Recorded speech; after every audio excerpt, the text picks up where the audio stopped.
Queridos hermanos y hermanas, hoy hemos escuchado en la primera lectura el hermoso relato de la llamada de Dios a Samuel.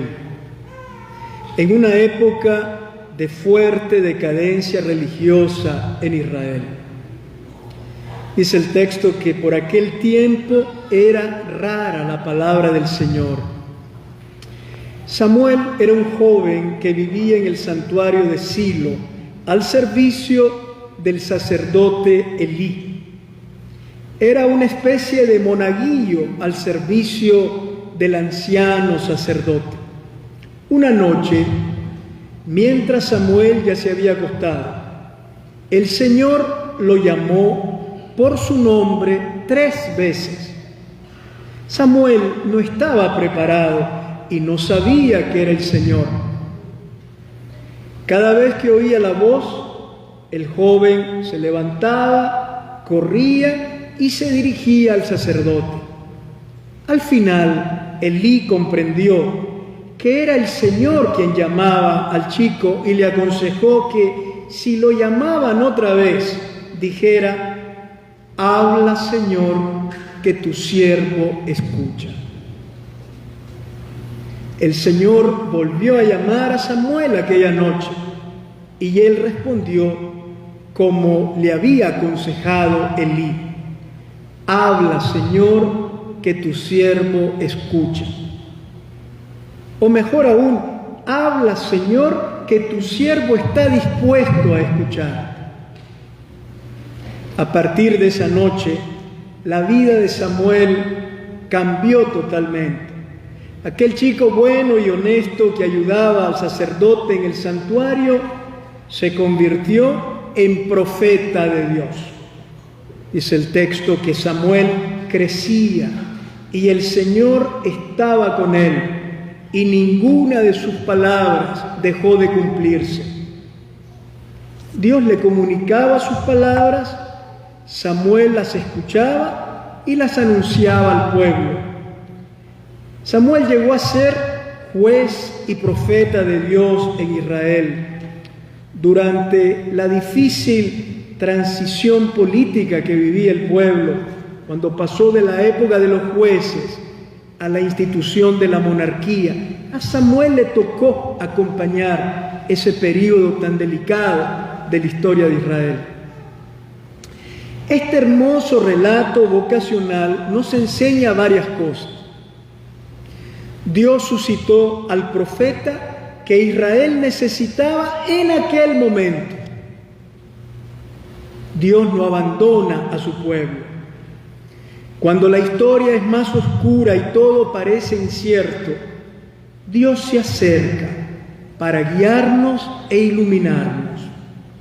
Dios nunca deja la historia a la deriva, no se le escapa de sus manos, ni permite que perdamos totalmente la esperanza. Dios toma la iniciativa, nos habla, se hace cercano y entra en diálogo con nosotros. Nos llama por amor y solo espera que haya personas como Samuel que respondan con disponibilidad amorosa. Habla, Señor, que tu siervo está dispuesto a escuchar. Samuel era solo un joven que servía en un santuario y Dios lo llamó a ser profeta al servicio de su pueblo. No estaba preparado y quizás no era la persona más idónea para ser profeta. La llamada del Señor es inesperada. La marca de Dios es la sorpresa. Dios se caracteriza por la sorpresa. El Señor nos llama en medio de la vida cotidiana, a pesar de nuestra pequeñez y fragilidad humana. Si respondemos con docilidad, Él muestra su fuerza en nuestra debilidad y nos guía siempre con su amor. Al Señor se le responde como hizo Samuel, con disponibilidad y confianza. Responder al Señor es cederle el protagonismo de nuestra vida y dejar que sea Él quien nos conduzca.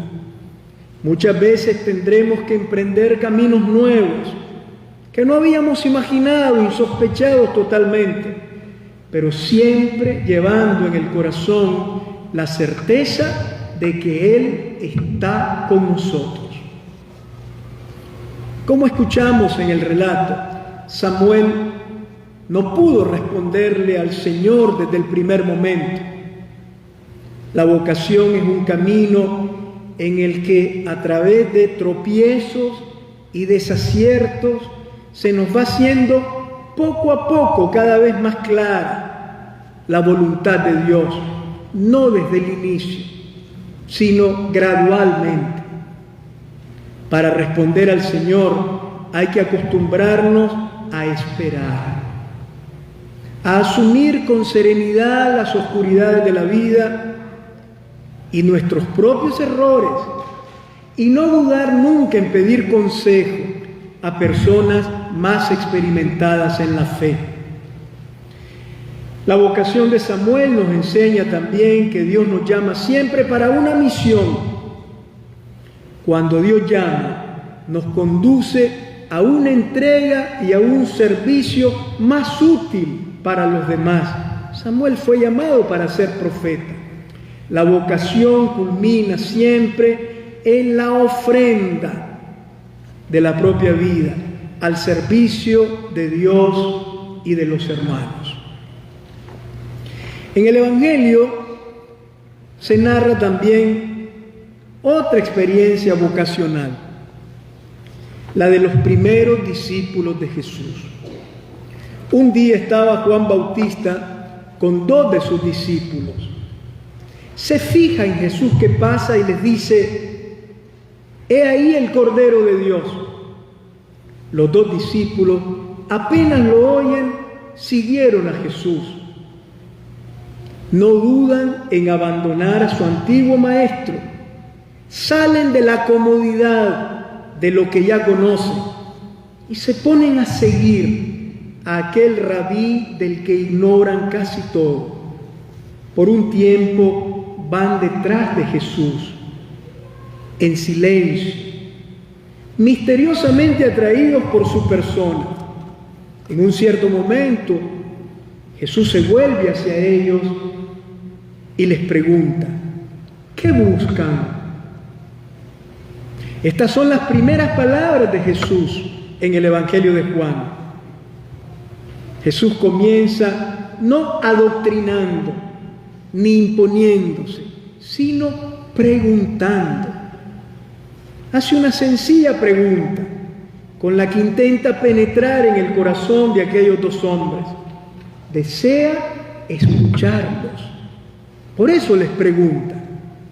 Al final del Evangelio de Juan, en el jardín del sepulcro, Jesús resucitado repetirá casi la misma pregunta a María Magdalena: ¿a quién buscas? Ser conscientes de lo que buscamos en la vida nos hace honestos, saber qué queremos, honestos con nosotros mismos, y nos prepara para acoger la llamada del Señor.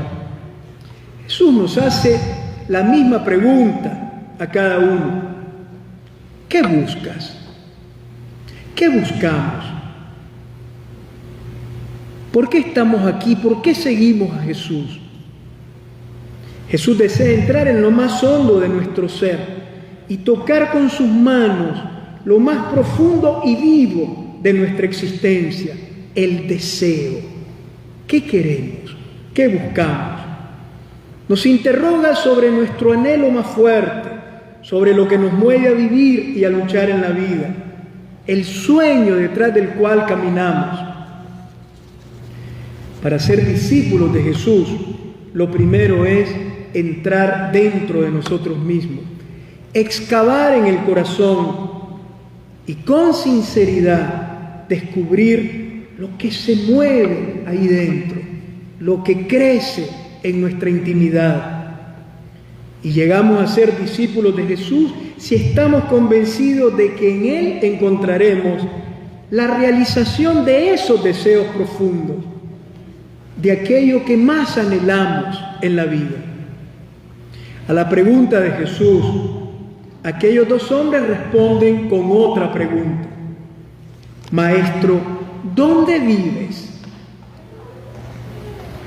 No parecen estar interesados en doctrinas religiosas ni en enseñanzas morales. Desean saber dónde vive Él. Y no es que estén interesados en el lugar físico, material donde vive. ¿Dónde vives? Quiere decir, ¿dónde está construida tu vida? ¿Dónde está fundamentada tu existencia? ¿Qué te mueve a vivir? ¿Cómo vives tú? Aquellos dos hombres quieren aprender un modo nuevo de vivir. Quieren aprender a vivir como Jesús. Por eso le llaman maestro. En aquel tiempo los maestros no enseñaban teorías, sino que enseñaban a vivir. Jesús no les da la dirección de su casa, sino que les responde: vengan y lo verán.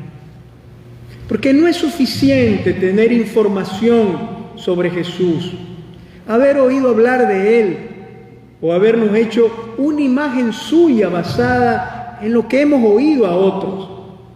Jesús les invita a ir y ver. Para seguir a Jesús hay que hacer la experiencia maravillosa, fascinante de estar con Él. Llegamos a ser discípulos de Jesús viviendo con Él, pasando tiempo con Él, mirándolo y escuchándolo, permitiendo que su amor llene de luz y de sentido nuestra vida. El discipulado cristiano nace de una experiencia personal e íntima de Jesús. Son célebres aquellas palabras de Benedicto XVI en su encíclica Deus Caritas Est. Cito: no se comienza a ser cristiano por una decisión ética o una gran idea, sino por el encuentro con un acontecimiento, con una persona que da un nuevo horizonte a la vida y con ello una orientación decisiva. Este encuentro con Jesús es el inicio de la vida cristiana, y este encuentro se nutre cada día en la oración, en la lectura y la meditación de la palabra de Dios, y sobre todo en la participación de la Eucaristía, como hacemos nosotros cada domingo. Solo así podremos estar con Él y dar fruto gracias a Él, a su ayuda y a su gracia. Aquellos hombres fueron, vieron dónde vivía y se quedaron con Él aquel día. Encontraron todo lo que anhelaba su corazón. El Evangelio no nos cuenta qué ocurrió, pero seguramente se llenaron de la luz y la alegría que solo Dios puede dar. No desearon nada más, se quedaron con Él para siempre y nunca olvidaron aquel momento. Eran las 4 de la tarde, dice el Evangelio, aquel día.